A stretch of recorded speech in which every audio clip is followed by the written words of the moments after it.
네, 안녕하십니까. 새해가 밝았습니다. 저는 KB국민은행의 WM스타 자문단으로 활동하고 있는 박원갑 수석입니다. 저는 올해 부동산 시장의 키워드로요, 집값, 전세 시장에 물어봐라. 이런 제목을 한번 달아봤습니다. 그만큼 전세 시장 향방에 따라서 집값 움직임도 크게 달라질 수 있다, 이런 말씀인데요. 2022년 주택시장에서 여러분들이 여러 변수가 있지만 아까 말씀드린 대로 전세시장 흐름을 좀 더 눈여겨보라는 말씀을 한 번 더 드리고요.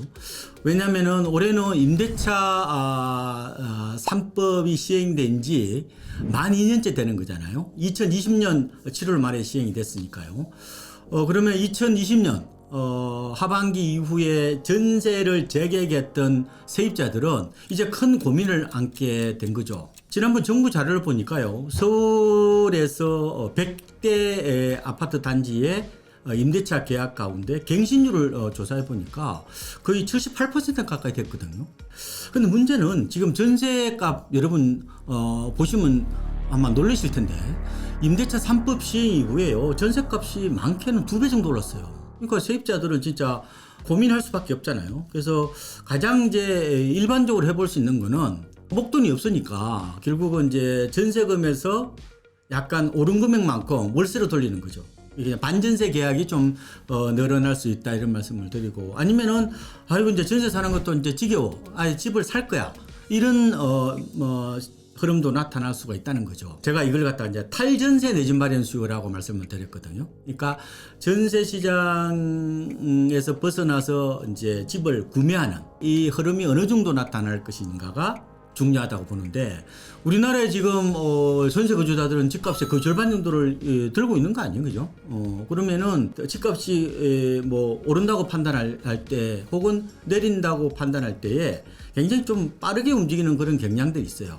올해 아마 이 전세 거주자들이 어떤 행동이 어떻게 나타날 것이냐, 과연 전세 시장이 계속 머물 거냐, 아니면은 매매 시장으로 옮겨타기를 할 것이냐, 이 부분이 시장에 저는 키워드가 된다고 말씀을 드리는 겁니다. 올해 아파트 입주 물량은 넉넉하지는 않다, 이렇게 보시면 될 것 같아요. 부동산 114 자료를 보니까 올해 아파트 전국 기준으로 입주 물량을 보니까요, 한 30만 4천 가구 정도가 돼요. 근데 2021년보다는 좀 늘어나긴 하는데 5년 평균으로 따져 보니까요, 5년 평균이 한 38만 가구 정도가 되니까 그때에 비해서 좀 못 미친다고 보면 될 것 같고, 지금 항상 시장의 흐름을 좌지우지하는 서울 아파트 입주 물량이 어느 정도 되느냐, 올해 아마 2만 가구 약간 넘는 수준이에요. 작년만 하더라도 3만 가구가 넘었으니까요. 그거보다 많이 줄어드는 상황이고, 2020년에 그때는 거의 5만 가구 가까이 됐거든요. 그때 감안해 보면은 절반 이하로 줄어드는 어떤 그런 상황이라고 보고, 여러분들이 전세시장에 대해서 잘 아시다시피 전세시장은 투기적 수요가 없잖아요. 실수요에 따라서 움직이는 성격이 강하기 때문에 이 수요 조절이 굉장히 쉽지 않습니다. 그러니까 굉장히 비탄력적이라고 보면 돼요. 이 전세라는 것은 제가 보면은 쌀이나 김치 같은 생필품 같은 성격이 강합니다. 전세 공급이 애로를 겪으면은 전세 시장 불안으로 이어질 수밖에 없지 않느냐, 이렇게 예상을 하고 있는 거고요. 그래서 한국건설산업연구원에서 올해 전세 가격을 한 6.5%, 주택산업연구원은 이거보다 약간 낮습니다. 한 3.5% 정도로 예상하고 있는데, 이거는 매매 가격보다 더 높게 보는 거거든요. 이제 그렇다면은 전세 시장이 불안해지면 매매 시장도 불안해질 가능성이 다분히 있다, 이렇게 저는 보는 거고, KB 부동산 시세를 보면요, 전국 아파트 매매 가격 대비 전세 가격 비율이 한 65.9% 정도가 돼요. 올해 집값은 전문가들한테 묻지 말고 전세 시장, 전세 값한테 물어보는 게 더 낫다고 할 정도로 올해 전세 시장은 굉장히 중요한 포인트다, 이렇게 한 번 더 말씀을 드리겠습니다. DSR, 여러분 그런 얘기 들으셨죠? 그러니까 총 부채 원리금 상환 비율이라고 해서, 이 DSR에 전세 대출이 포함되느냐 안 되느냐, 이게 이제 어떻게 보면 또 다른 변수가 되는데, 전세 시장이 불안해진다든지 아니면 전세 대출이 지나치게 많다 이렇게 될 경우에는 DSR에 포함을 시켜서 이제 통제할 수 있다 이렇게도 지금 정부가 얘기를 하고 있잖아요. 대출 금액이 줄어든다는 것을 말하는 거잖아요. 그렇게 되면은 특히 이제 고가 전세가 해당되겠죠. 유효 수요를 줄이는 어떤 그런 측면이 있잖아요. 그러면은 비싼 전세를 구매할 수 있는 수요층이 줄어든다는 것은 그러면 전세 가격이 크게 오르지 않을 가능성도 있다는 거예요. 그래서 결국 이게 그럼 전세값이 안 오르게 되면은 어떻게 됩니까? 매매 시장도 영향을 줄 수 있는 부분이잖아요. 전세 대출에 DSR 어느 정도 포함할지 저는 쉽지는 않을 것 같은데 어쨌든 이것도 좀 눈여겨 보셔야 된다. 올해 주택시장은 저는 소폭 플러스 정도 보고 있습니다. 강보합세 정도로 보는 건데, 물론 이제 오른다고 하더라도 지난해처럼 거의 광풍 수준이 또 나타나겠습니까? 물가 상승률 정도의 플러스 정도로 보고 있고요. 왜냐하면 금리 상승이나 대출 규제도 불구하고 지금 3기 신도시 입주가 본격화되지 않았잖아요. 그래서 물량 쇼크가 아직 크지는 않고, 그리고 전세난을 감안해 봤을 때 집값이 크게 하락하기는 좀 어려울 것 같다 이렇게 저는 예상을 해보고 있고요. 그래서 근사년 같은 경우도 올해 전국 주택 가격을 한 2% 정도, 주택사람연구원 한 2.5% 정도를 오를 거로 이제 예상을 하고 있는데, 저도 비슷하게 생각을 해보고 있고요. 제가 작년에 전망을 할 때에 상고 하저 가능성이 좀 있어 보인다고 말씀을 드렸는데, 저는 올해는 오히려 상저 하고 가능성이 좀 있지 않을까 이런 생각을 해보고 있어요. 왜냐면은 대선 전까지는 지금과 같은 약보합세 가능성도 있거든요.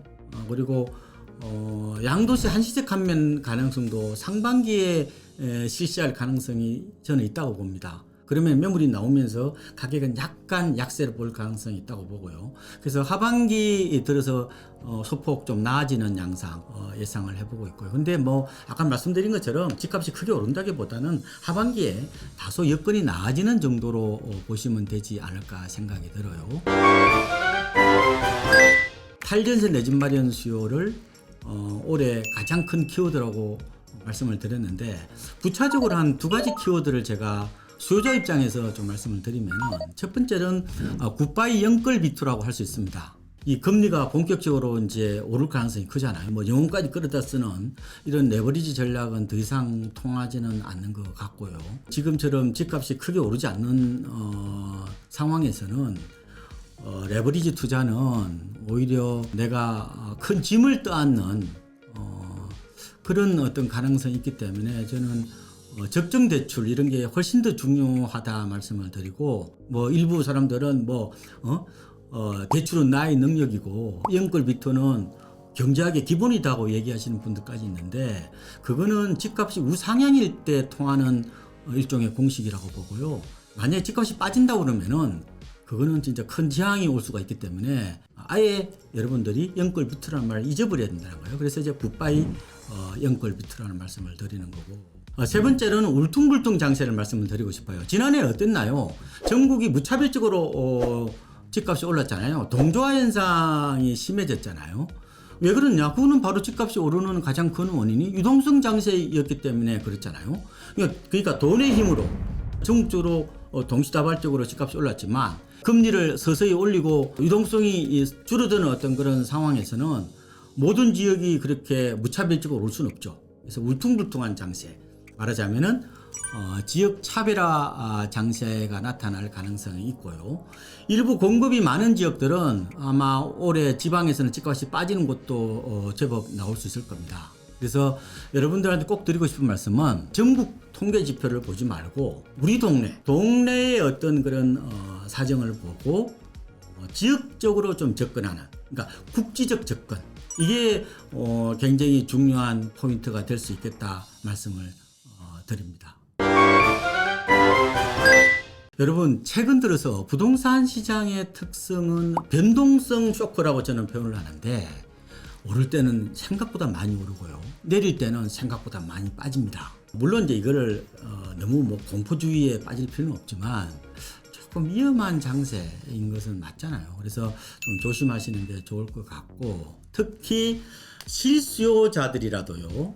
저는 대선까지는 조금 관망해 보시는 게 좋을 것 같아요. 왜냐하면 대선을 분기점으로 해서 정책이 많이 바뀔 것 같아요. 마지막으로 꼭 드리고 싶은 거는 올해 집값이 저는 무차별적으로 오르는 장세가 아니라 울퉁불퉁하다는 말씀을 드렸는데 거래가 거의 많이 이루어지지 않을 가능성이 커요. 그러면은 저는 집을 살 때에 급매물 중심으로 꼭 접근하십시오.